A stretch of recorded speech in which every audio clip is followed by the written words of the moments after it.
Imagine this. It is April 1918, somewhere above the Western Front.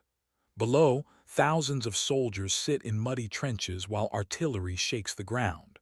Above them, dozens of biplanes climb into the morning sky. Their wings are made of wood and fabric. Their cockpits are open. Their engines shake, smoke, and roar. The pilots wear leather helmets, goggles, and thick coats. They search for the enemy with their own eyes because radar does not exist. There are no computers, no warning systems, and no guided missiles. Then something appears above the clouds. It has no propeller. It moves faster than anything these pilots have ever seen. A dark gray F-35 flashes through the formation, and only after it has passed do the pilots hear the thunder of its engine. Now let me ask you a question. Could one modern F-35 defeat the entire Air Force of the First World War? Not one squadron, not 10 aircraft, the entire aviation force of the war. At first, the answer seems obvious. A modern fighter should destroy every old biplane without difficulty. But once we include fuel, ammunition, maintenance, distance, and the number of aircraft involved, the answer becomes much more interesting. The Wright brothers made their first successful powered flight on December 17, 1903. Only 11 years later, aircraft were already being used in a world war. In 1914, airplanes were mainly used for reconnaissance. Pilots watched troop movements, photographed trenches, found artillery positions, and delivered information to commanders. At first, some pilots carried pistols and rifles into the cockpit. On October 5, 1914, a French Voisin 3 shot down a German aviatic B-1 with a machine gun. It became one of the earliest confirmed aerial victories of the war. From that moment, the airplane was no longer only an observer. It had become a hunter. But there was a serious engineering problem. How do you fire a machine gun straight ahead when your own propeller is spinning directly in front of it? Different solutions were tested. Some aircraft placed the engine and propeller behind the pilot. Others mounted guns above the top wing. Eventually, synchronization systems allowed machine guns to fire between the spinning propeller blades. By 1918, aviation had changed completely. There were fighters, bombers, reconnaissance aircraft, ground attack aircraft, and organized squadrons supported by trained mechanics. Aircraft such as the Sopwith Camel, XIII and Fokker D.VII were dangerous machines in the hands of experienced pilots. They could climb, dive, turn tightly, and attack with synchronized machine guns. The Fokker D.VII became especially respected because it handled well at high altitude and remained controllable at low speed. Britain created the Royal Air Force on April 1, 1918. By the end of the war, it included hundreds of thousands of personnel and many thousands of aircraft. So we are not comparing one F-35 with a few fragile machines. We are comparing it with an entire military aviation system: pilots, mechanics, factories, airfields, fuel depots, replacement aircraft, and thousands of missions. Now let us look at the F-35A. Its maximum speed is around Mach 1.6, roughly 1,900 kilometers per hour. Many First World War fighters could fly at around 180 to 220 kilometers per hour. That means the F-35 can move almost 10 times faster. Think about that for a moment. A biplane pilot might see a small gray shape approaching. Before he understands what it is, the F-35 has already passed, climbed away, and prepared for another attack. But speed is not the greatest advantage. The greatest advantage is information. A First World War pilot must find the enemy with his eyes. Clouds, sunlight, smoke, and distance can hide an aircraft completely. The F-35 uses radar, infrared sensors, electronic systems, and a helmet-mounted display. Its pilot receives information from several sensors at once.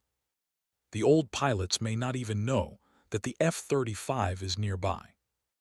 The F-35 pilot, however, can detect the size, direction, altitude, and position of the enemy formation before the battle begins. Now imagine 100 aircraft from 1918 flying in several groups. XIII fighters are in front. Sopwith Camels fly lower. Fokker D.VIIs approach from the sides. Two-seat reconnaissance aircraft remain behind them, with observers and rear gunners watching the sky.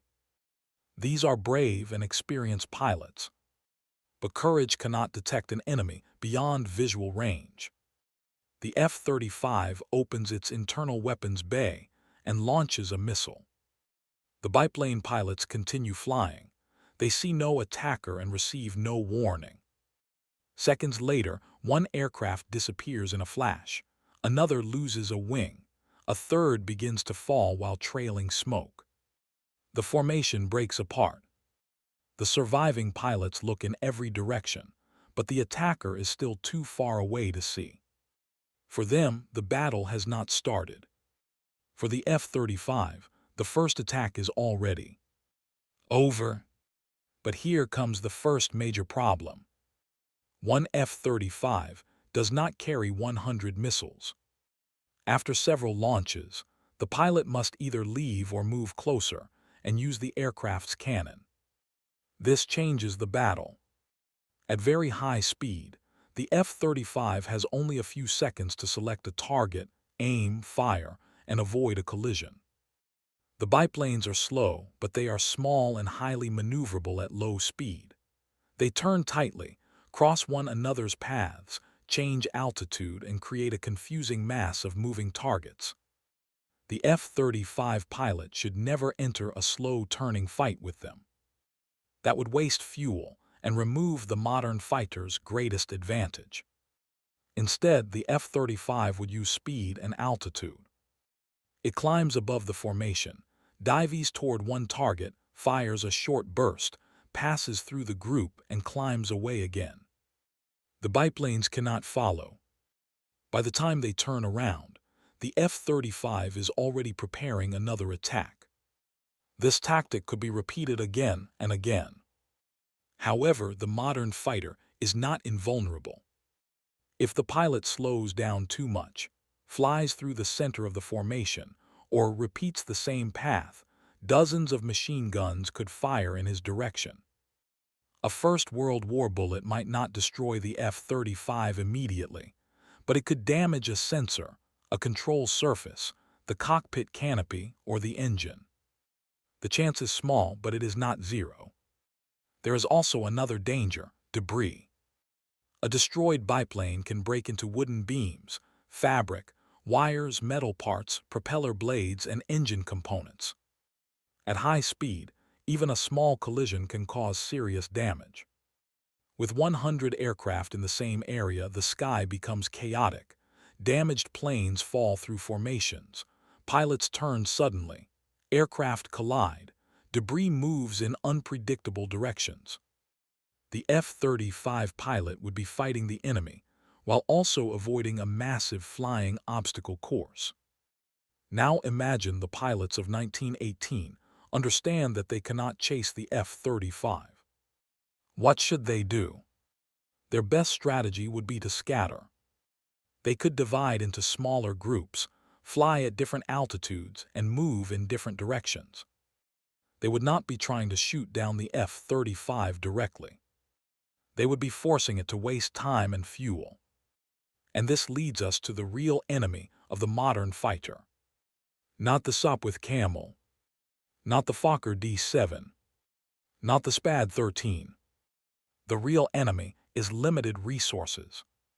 The jet engine burns fuel, missiles run out, cannon ammunition runs out, the pilot becomes tired, the aircraft needs maintenance after every mission.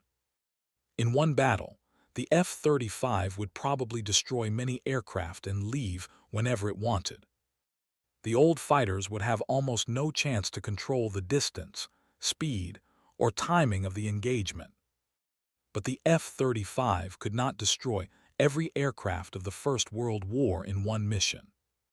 Now let us change the rules. Imagine the F-35 has a modern airbase with fuel, missiles, ammunition, spare parts, and trained technicians. Now it can return to the sky again and again. It can attack bombers, destroy reconnaissance aircraft, intercept fighter formations, and disrupt major operations.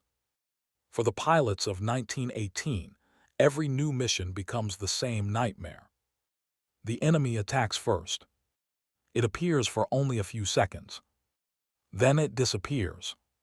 But even with a perfect base, one aircraft cannot be everywhere at once. While the F-35 is fighting over France, aircraft can take off in Belgium, Germany, or Britain. While it attacks one airfield, mechanics at another can repair damaged aircraft and prepare new pilots for takeoff. The First World War aviation system is simply too large for one aircraft to erase quickly. So here is the final answer. In a single aerial battle, one F-35 would dominate almost any number of First World War aircraft that could realistically fit into the same airspace. Its speed, altitude, sensors, and weapons would give it an overwhelming advantage. But one F-35 could not single-handedly destroy the entire aviation force of the First World War. It would eventually run out of fuel, ammunition, time, and maintenance capacity. And that is what makes this comparison so interesting. The winner is not only the F-35. The real winner is more than 100 years of engineering. In 1914, pilots were still experimenting with rifles and pistols in open cockpits. By 1918, they had organized fighter squadrons, synchronized machine guns, bombers, reconnaissance aircraft, and thousands of trained personnel. A century later, one pilot can detect enemies beyond visual range, receive information through a helmet display, and attack before the enemy even understands that a battle has started. Now I want to hear your opinion. How many First World War aircraft do you think one F-35 could realistically destroy in a single mission? And what battle between two different eras should we explore next? A modern tank against Napoleon's army. One guided missile destroyer against a anti-pirate fleet. Or an attack helicopter against an army of medieval knights. Write your choice in the comments.